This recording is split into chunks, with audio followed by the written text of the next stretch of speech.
যে মানুষ শব্দে গড়েন ইতিহাস, স্মৃতিতে জাগান আপন ভূখণ্ডের প্রাণ, তার কলমে বেঁচে থাকে জনপদ, অম্লান থাকে স্বদেশের সম্মান।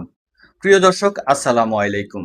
এই মুহূর্তে আমি আছি নোয়াখালীর বিশিষ্ট লেখক, গবেষক, ইতিহাস ঐতিহ্য অনুসন্ধানী ও গুণী ব্যক্তিত্ব আলহাজ ফখরুল ইসলামের বাড়িতে।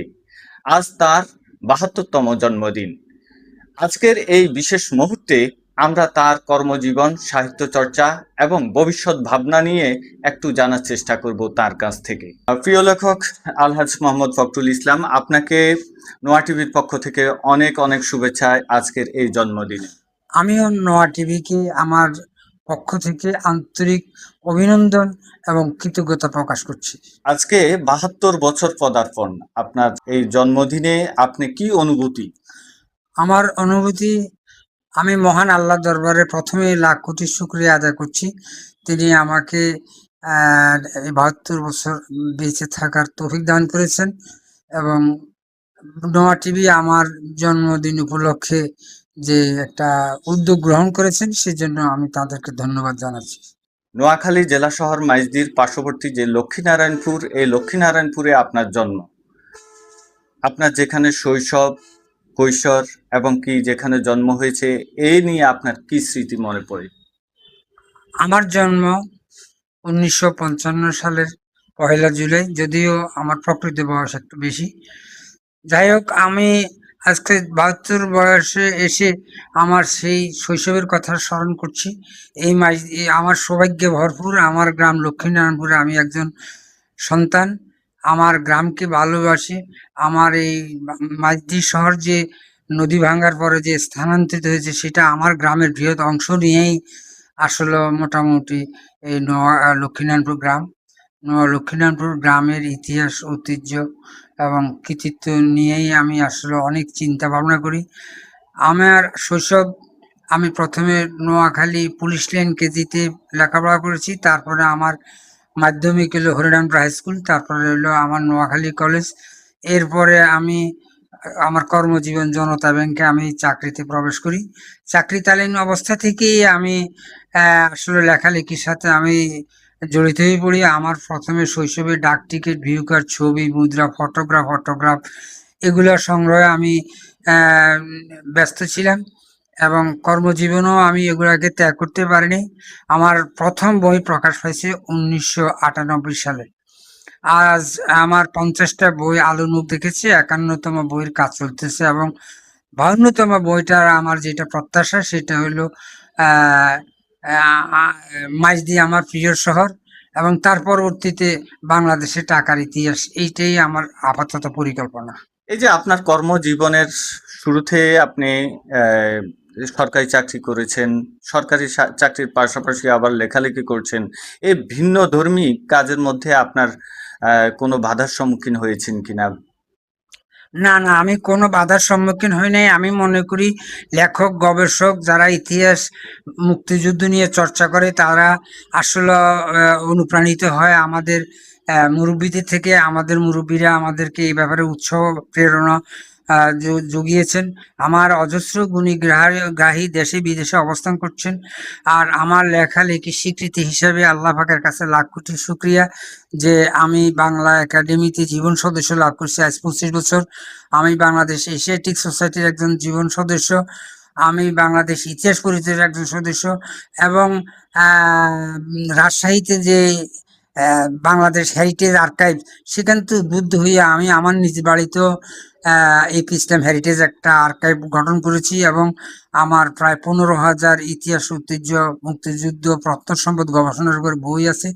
আমি মনে করি যে কোনো সন্তান, সে যে পর্যায়ে থাকুক না কেন, সে যদি লেখালেখি জগতে প্রবেশ করে, আমি মনে করি যে সে তার মন মানসিকতা, চিন্তা চেতনা অনেক উপরে উঠে যাবে এবং দেশকে সে ভালোবাসবে। যে জাতির সন্তানেরা দেশকে না ভালোবাসবে, আমি মনে করি তাদের দায়বদ্ধতা থাকবে না। Happy birthday, dear Baba. Happy birthday to you.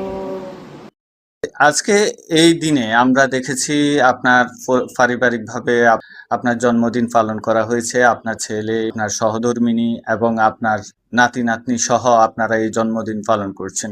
আমি মনে করি আমি অত্যন্ত গর্বিত এবং মানে গর্বিত এবং কৃতজ্ঞ। আসলে আমার পারিবারিক পর্যায়ে আজকে এই প্রথম আমাকে আমার বড় সন্তান এবং পরিবারের অন্যান্য সদস্যদের অনুপ্রেরণা তারা আমার জন্মজীবনটা একটা ছোট্ট পরিসরে হলেও তাদের অনুভূতির মাধ্যমে বাবার প্রতি গভীর শ্রদ্ধা ভালোবাসার একটা নিদর্শন হিসেবে আজকের এই কাজ অনুষ্ঠানটা এবং আমি ধন্যবাদ এবং কৃতজ্ঞতা জানাই আপনি নোয়া টিভির পক্ষ থেকে আমাদের এই আজকে ক্ষুদ্র পরিসরের অনুষ্ঠানে নিজ উদ্যোগে গিয়ে যে সম্মানিত করছেন, আমি এই জন্য আমি কৃতজ্ঞতা প্রকাশ করছি। আমি আরো আল্লাহ পাকের কাছে কৃতজ্ঞতা এবং শুকরিয়া আদায় করছি এই কারণে যে আমি আজকে 72 বছর আমি পদার্পণ করলাম, অথচ আমার সাথে অনেক লেখক, গবেষক, আমার সহকর্মী, আমার কর্মজীবনের এমনকি আমার লেখালেখি জগতের অনেকে আমরা ইতিমধ্যে হারিয়ে ফেলেছি।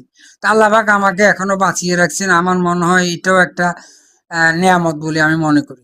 কিভাবে আগামী প্রজন্মে ইতিহাস ঐতিহ্য নিয়ে তাদের ভাবনার বিষয়টা আরো জাগ্রত করতে পারে? আমি মনে করি বিদ্যা শিক্ষাই বড় শিক্ষা নয়, পাশাপাশি আমাকে আমার দেশকে ভালোবাসতে হবে। দেশকে যদি আমরা না ভালোবাসি তাহলে আমাদের দুর্ভাগ্য। আমি আজকে আম, এই 72 বছর বয়সে আমার শিক্ষা জীবন, আমার কর্মজীবন এবং বর্তমান অবসরের 14 বছর জীবন থেকে আমি যে শিক্ষা লাভ করেছি সেটাতে আমি বলতে পারি কোনো সন্তান এবং কোনো ছাত্র, শিক্ষক, অভিভাবক যদি ইতিহাস চর্চা না করেন, দেশকে না ভালোবাসেন, তাইলে আমি মনে করি তারা অজানা জগতেই থেকে গেলেন। কারণ আমি এই ইতিহাস চর্চা করতে গিয়া আমি আমার নোয়াখালীকে আমি এতই ভালোবেসে ফেলেছি যে আমার এই নোয়াখালীর উপরে আমি প্রথম 1998 সালে বৃহত্তর নোয়াখালীর ইতিহাস, তারপরে মুক্তিযুদ্ধের বৃহত্তর নোয়াখালী, নোয়াখালীর 200 বছর পূর্তি, নোয়াখালী ইত্যাদি নানান বিষয় নিয়ে, বিশেষ করে মুক্তিযুদ্ধে হাতিয়া, মুক্তিযুদ্ধে রামগতি, মুক্তিযুদ্ধে সেনবাগ, মুক্তিযুদ্ধে কোম্পানিগঞ্জ, এবং আমি দেশকে ভালোবাসি বলেই আমি আজকে এতগুলো বই লিখতে পেরেছি। এবং আমার বই আজকে আমি আরো গর্বিত যে আজকে আমার বইগুলা শিক্ষা প্রতিষ্ঠান এবং যারা গবেষণা করেন তাদের গবেষণা কর্মের সহায়ক গ্রন্থ হিসাবে স্বীকৃতি পাইছে। এবং আমাকে জাতীয় যে আর্কাইভ আমাদের শেরেবাংলা নগর ঢাকাতে, সেখানে আমার বইগুলো সংরক্ষণ করা হয়। এবং আমি কোনো আইএসবিএন নাম্বারের জন্য যদি কোনো আবেদন পেশ করি, সেটা আমার মনে হয় 24 ঘন্টার ভিতরে আমাকে তারা সম্মান দেখান। এবং এই মাত্র কিছুদিন আগে এই ডিডি সাহেব, ন্যাশনাল আর্কাইভ এবং গণগ্রন্থাগার, উনি আমার বাড়িতে সরাসরি আমার আমন্ত্রণ ব্যতীতই উনি চলে আসছেন এবং আমার কার্যক্রমে এতই সন্তোষ প্রকাশ করছেন।